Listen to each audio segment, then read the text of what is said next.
Hello दोस्तों, स्वागत है आपका आपके अपने YouTube channel wifi exam point में।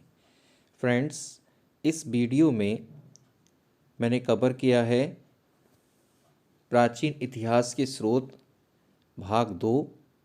इससे पहले वाले भाग में हमने साहित्य शास्त्र से रिलेटेड जो भी साक्ष्य प्राप्त होते हैं उनको कवर किया था, और इस भाग में हम पुरातात्विक साक्ष्य जो इतिहास को जानने के लिए बहुत ही महत्वपूर्ण हैं उनसे संबंधित प्रश्नों को इस वीडियो में कवर किया है। ये वीडियो बहुत ही अच्छी होने वाली है फ्रेंड्स। अगर आपने इसको शुरू से अंत तक देख लिया और सारे प्रश्नों को अच्छे से याद कर लिया तो प्राचीन इतिहास के स्रोत से जो भी प्रश्न आपको परीक्षा में मिलते हैं वो कभी गलत नहीं होंगे। तो चलिए फ्रेंड्स, शुरू करते हैं वीडियो को। देखते हैं पहला प्रश्न। फ्रेंड्स, अगर आप चैनल पर पहली बार आए हैं तो चैनल को सब्सक्राइब कर लें और बेल का आइकन को प्रेस कर दें, जिससे हमारी आने वाली वीडियो की नोटिफिकेशन आपको सबसे पहले मिल सके। चलिए देखते हैं पहला प्रश्न। फ्रेंड्स, पुरातात्विक साक्ष्य होते क्या हैं, पहले इनके बारे में पढ़ लेते हैं कि पुरातात्विक साक्ष्यों के अंतर्गत अभिलेख आते हैं। सिक्के, स्मारक, भवनों, मूर्तियाँ, चित्रकलाओं, मृत भांडों का अध्ययन किया जाता है। यानी इन सब का अध्ययन पुरातात्विक साक्ष्य के रूप में किया जाता है। पहला प्रश्न है,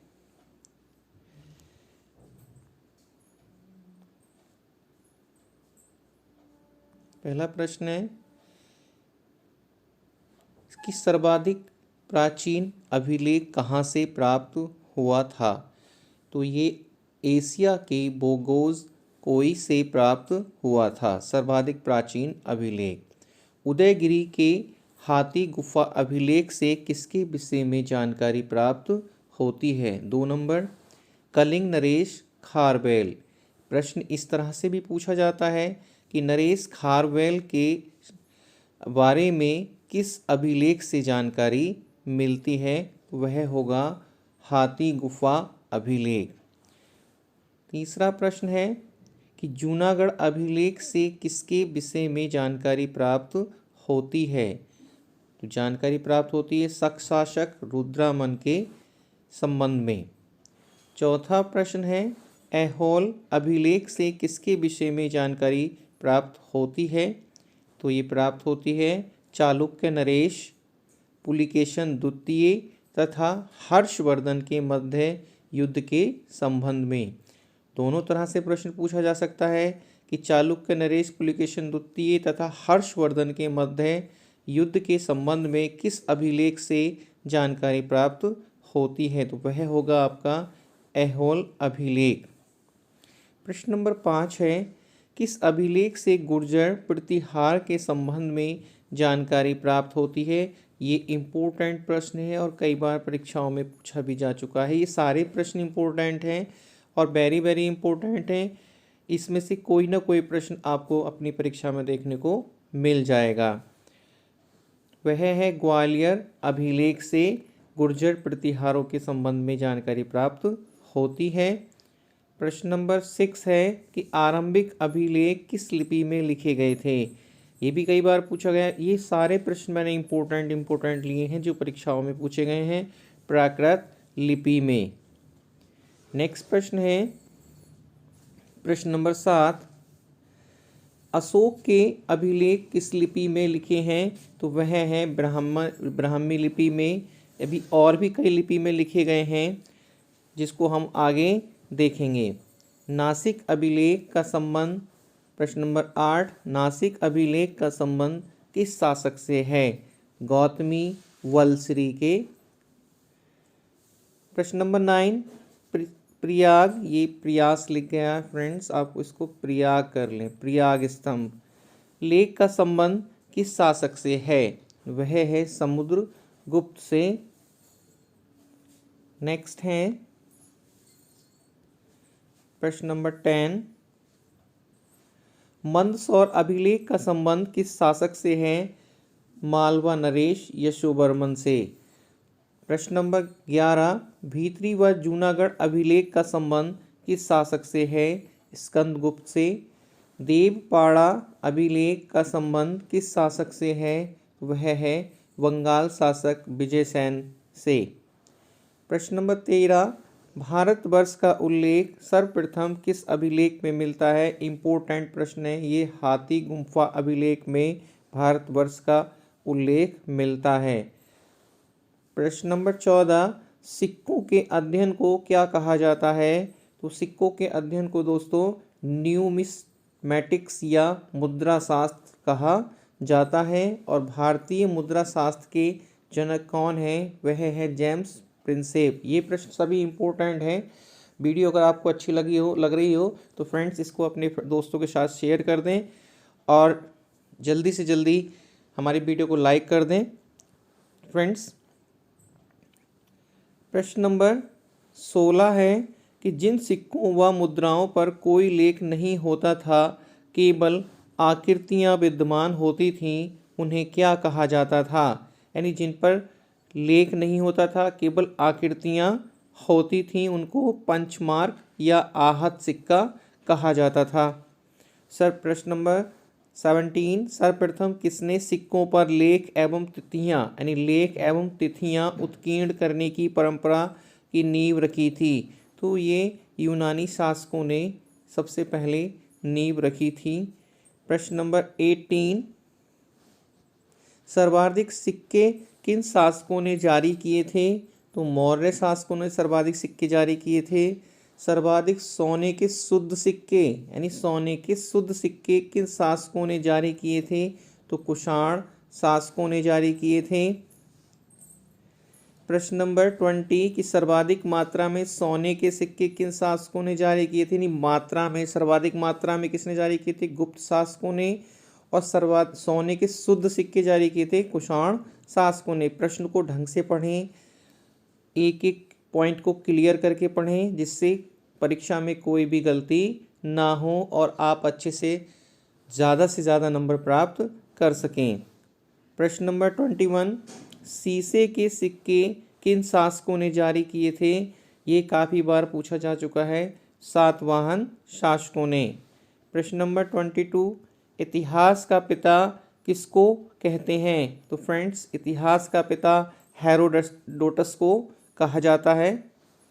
हिस्टोरिका पुस्तक किसने लिखी थी? तो हेरोडोटस जी ने लिखी थी।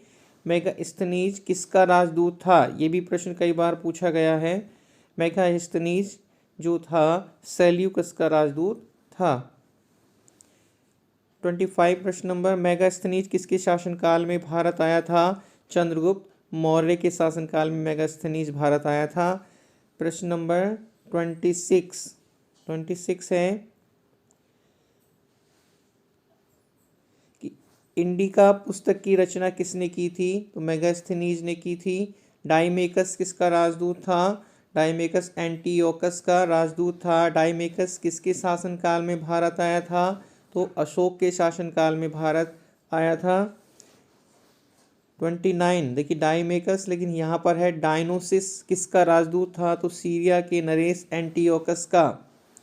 डायनोसिस किसके शासनकाल में भारत आया था? अशोक के शासनकाल में भारत आया था डायनोसिस और आपका डाइमेकस भी।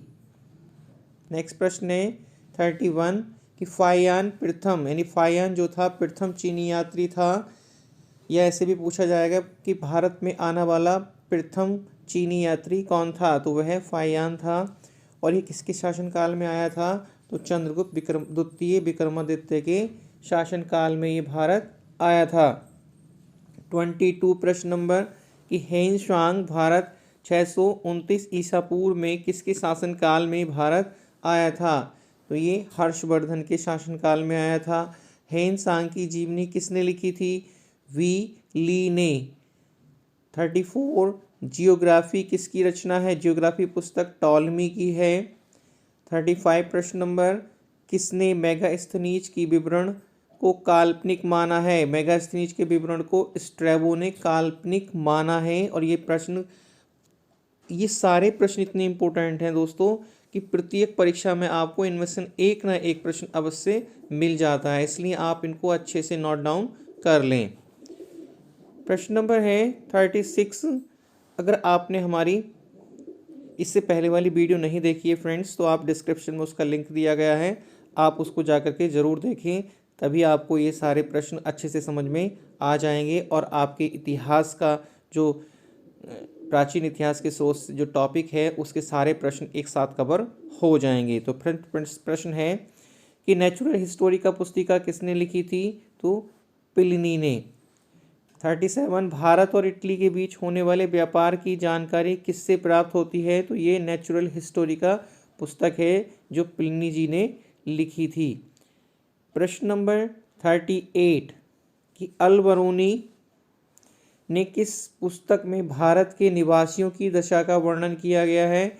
यह अरबी लेखक था तहकीक ए हिंद, या इसको किताबुल हिंद भी कहा जाता है और ये कई बार पूछा भी गया कि किताबुल हिंद की रचना किसने की थी? तो अल-बरूनी ने की थी। 39 प्रश्न है कि सुलेमान जो कि एक अरबी लेखक था ने किस शासक के बारे में लिखा है? तो सुलेमान पाल प्रतिहारों के बारे में लिखा है और ये कई बार पूछा गया है। अभिज्ञान शकुंतलम का अंग्रेजी में अनुवाद किसने किया था दोस्तों? तो सर विलियम जोन्स जो कि एशियाटिक सोसाइटी ऑफ बंगाल के संस्थापक थे, उन्होंने अभिज्ञान शकुंतलम की रचना अंग्रेजी में अनुवाद किया था। फ्रेंड्स, वीडियो आपको अच्छी लगी हो तो इसको लाइक कर दें और अपने फ्रेंड के साथ इसको शेयर कर दें, और चैनल को अगर आपने अभी तक सब्सक्राइब नहीं किया है तो आप चैनल को सब्सक्राइब कर लें और शेयर कर दें, जिससे सभी लोगों को इस वीडियो से लाभ मिल सके। तो फ्रेंड्स, मिलते हैं ऐसे ही एक अच्छी और नेक्स्ट वीडियो में जो कि वर्ग ऐतिहासिक काल से संबंधित होगी। आप उसको देखना ना भूलें, जल्द ही आपको वो वीडियो चैनल पर मिल जाएगी, इसलिए चैनल को जल्दी से सब्सक्राइब कर लें और बेल के आइकन को प्रेस कर दें, जिससे उसकी आने वाली नोटिफिकेशन आपको सबसे पहले मिल सके। तो चलिए दोस्तों, वीडियो देखने के लिए बहुत बहुत धन्यवाद। मिलते हैं नेक्स्ट वीडियो में, तब तक के लिए जय हिंद।